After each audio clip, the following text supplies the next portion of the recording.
Wall Street bankers have set their sights on the commodities market, and their manipulation is causing prices for consumers to rise. They own it from the top to the bottom.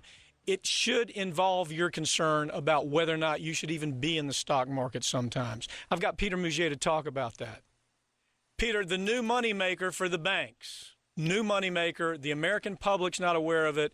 You can damn sure bet that corporate media is not talking about it, is we now have bankers that used to be just in the business of banking when you had Glass-Steagall, until you had Graham from Texas come by, who was paid for the industry to destroy all the Chinese walls that were put up from the banking industry. Now, today, as we speak, you ask 10 people, they're not going to know the answer to this. You have banks that own the oil industry personally. I mean, Goldman Sachs actually buying oil, buying energy, buying aluminum, buying precious metals, and storing them in big warehouses to drive up the prices. Talk about this. This is the biggest scam in America, and again, it is the disgusting Wall Street bankers running this country, and you don't have anybody talking about it in corporate media. You watch the morning shows, rather than them talking about things like what the hell Kim Kardashian's wearing today, they ought to be talking about things like this. Go ahead. The regulators, mainstream media is always one step behind on this stuff, Pap. It's the same thing we just went through in 2008. This is just another version. Wall Street's out in front of the regulators. They figured out another way to make money on the backs of the American consumer and investors. And what's happening, Pap, is you mentioned Chinese walls, and those are very, very important in our banking industry. Those Chinese walls separate different pieces of the banks to ensure that there's not manipulation of rates, they're not forcing or setting or making prices. Everything's based on supply and demand. That horizontal integration, when the banks are buying, Wall Street's buying everything from oil in the ground to oil shipment to oil production, all the way up the food chain, up and down that horizontal ladder that includes oil prices and, most importantly, oil derivative prices. And this isn't just oil, it's aluminum, it's bids. They are taking and setting prices all the way up and down the entire food chain on our commodities markets. Okay. And it doesn't matter which one. Okay, so Peter, let's make this crystal clear, because this is not difficult to follow. They own the source. Let's take aluminum, okay? They own the source of aluminum that they take out of the ground. They then buy huge warehouses, stick them in warehouses, and then they manipulate the price on the aluminum. And as they manipulate the price, they invest their money according to what the stock market is doing with aluminum on any given day. They do that with oil. They do that with all types of natural gas sources. They do it with virtually everything. Hell, they own cargo boats right now. Why do they own cargo boats? Why do they own cargo trains? Because of this scam they have going on, where they own the item, and then they set the price on the item, and then they go to Wall Street and they play the price of the stock on the item. How could it be any more corrupt than that? It really can. And with just another example of we're always behind on the regulatory structure. So we've now allowed them, we've given them the tools, Wall Street the tools, and said, hey, this whole space is your space. With this, the act that removed those Chinese walls, we've given them the opportunity to do it, given them the tools to do it, allow them to do it. Nobody's looking at it, nobody's talking about it, and they're setting the prices all the way up and down the food chain. And by controlling the source, and this is real important, by controlling the source and the amount of that commodity, whether it be, say, take your example, aluminum, that say you drink a can of Coke, you drink a cold beer in a can, up and down, when they're controlling the amount of aluminum that's in the market, every single time you buy a can, you're paying more for that Coke, more for that beer than you would have, because they're controlling the source and the securities like futures that trade on those commodities, Pat. I heard it described as, and by the way, Matt Taibbi, Rolling Stone, did the most incredible article, the best article I've ever seen handling this topic. But, I mean, when you really reduce to what they're doing, he says it's like casino owners, okay, that bet on NFL games. It's like the casino owner that takes the bet also owning the football teams. That's what you have here. Now, there's a second part that we ought to be concerned about. If you are a young person moving into the stock market these days, and you believe that this is a fair arm's length transaction that you're moving into, you believe your broker has the ability to make you money, forget it.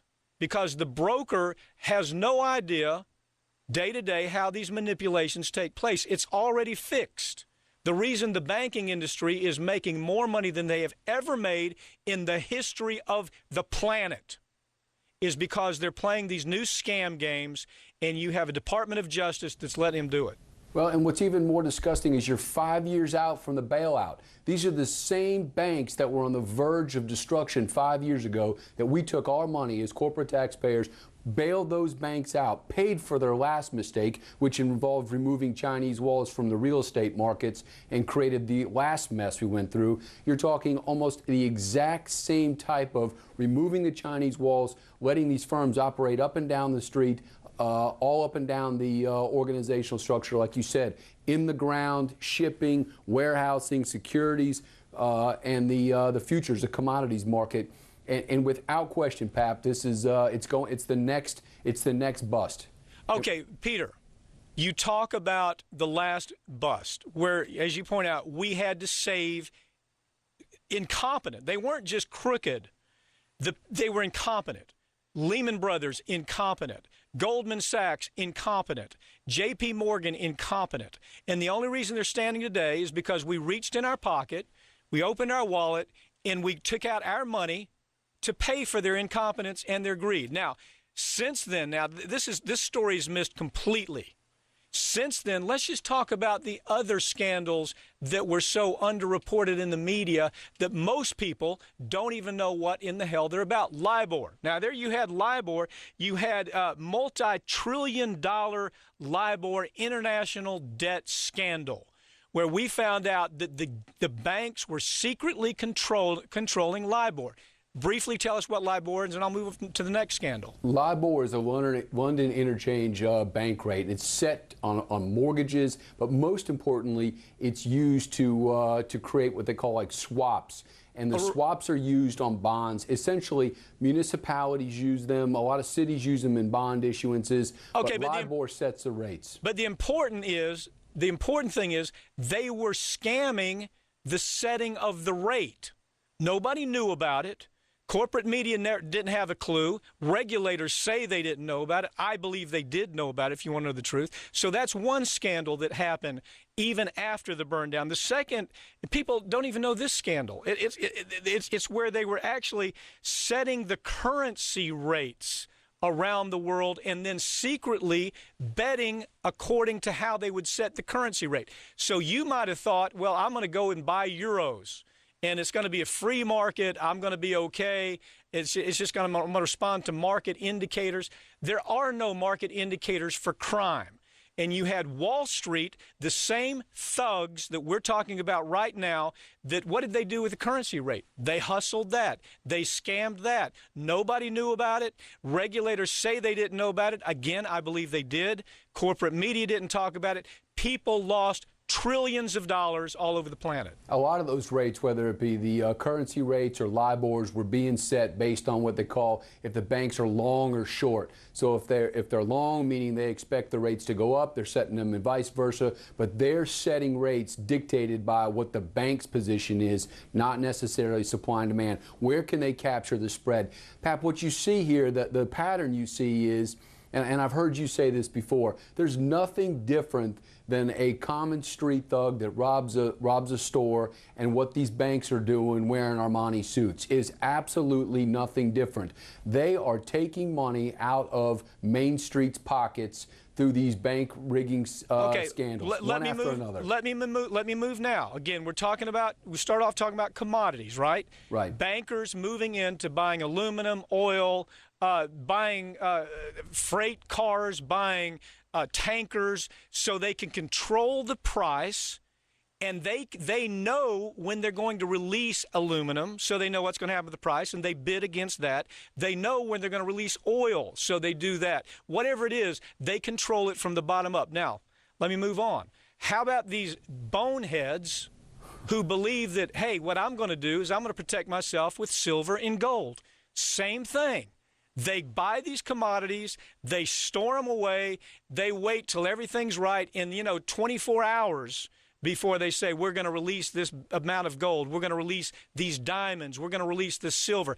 They've already started playing the price game, inside information, and the guy who loses is the bonehead who took out all of his gold down to the local store and said, hey, melt it down because I want to get rich on gold. You can't get rich in this kind of market. It's all about the information. Who controls the information? I mean, it doesn't matter. Gold, silver, utilities. Utilities are another huge example. Goldman Sachs bought a 19% stake in a company called Dong that controls one of the European electricity generators. They have the information first. They can make decisions about how much of that commodity, in your example, gold, utilities, aluminum, it doesn't matter how much is being released, how much is coming to market, and based on those, they own that whole horizontal integration system, setting the top to bottom. Top to bottom, all the way up to the security trade. You That's see, exactly right. You believe your broker can give you sound advice. You believe your broker can tell you when to sell and when not to sell. The broker doesn't have these indicators. The broker is at the same disadvantage you are unless you are inside, because these guys have already made their money 24 hours before this stuff hits the market. And it's not just the broker; it's the financial services big boys, Merrill Lynch, Goldman Sachs, J.P. Morgan. They have spent billions of dollars marketing themselves as being able to have this information, this ability to analyze specific securities to pass along to their retail investors. Keep in mind, they're making money on that end too, Pap, on the trades. And when they're making money on that end, what they don't tell you, they tell you, we can give you the best information you can so you can make money here, excepting for we're controlling the prices on the other side. And there's some writers that are saying is, you know what? They allow the broker to make a little bit of profit just so people will stay in the market and the money doesn't dry up from the market. We're going to allow them to take a little bit, but we're not going to allow them to take the amount that we take because we're going to hide all this. Now, here's the bad news.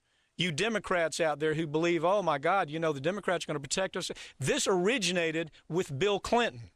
It got worse, much, much worse under George Bush, and it hasn't been corrected at all with Obama. As a matter of fact, you have the Attorney General saying, it's too big for me. I can't do anything. We can't prosecute anybody.